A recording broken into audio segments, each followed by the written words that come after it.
ជំរាបសួរពុកម៉ែបងប្អូននៅថ្ងៃនេះខ្ញុំចង់បញ្ជាក់ជូនបងប្អូននិងបង្ហាញជូនពុកម៉ែបងប្អូនទាំងអស់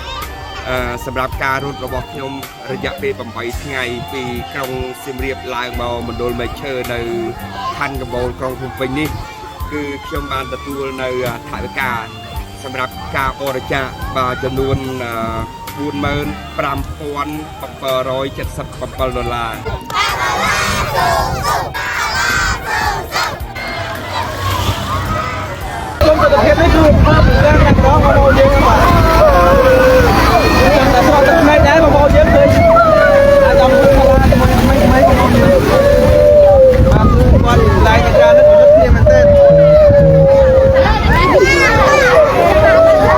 អ្វីដែលជំរុញឲ្យឯកឧត្តមបងប្អូនមានកម្លាំងចិត្តរត់350គីឡូគឺដោយសារកូនទាំងអស់នេះហើយណាបងប្អូន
ជំរាបសួរពុកម៉ែបងប្អូននៅថ្ងៃនេះ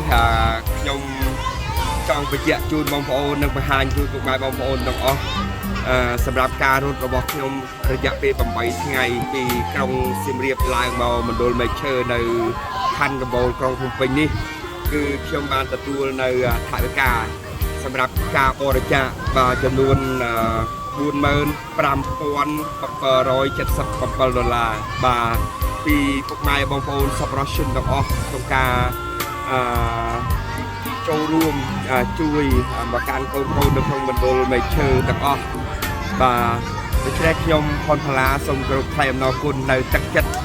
ដ៏ប្រពៃទឹកចិត្តសន្តោសទៅដល់កូនរបស់យើងនៅពេលនេះគ្រប់ជូនពុកម៉ែបងប្អូនទាំងអស់ឲ្យមានសុខភាពល្អទាំងអស់គ្នាបាទសូមអរគុណ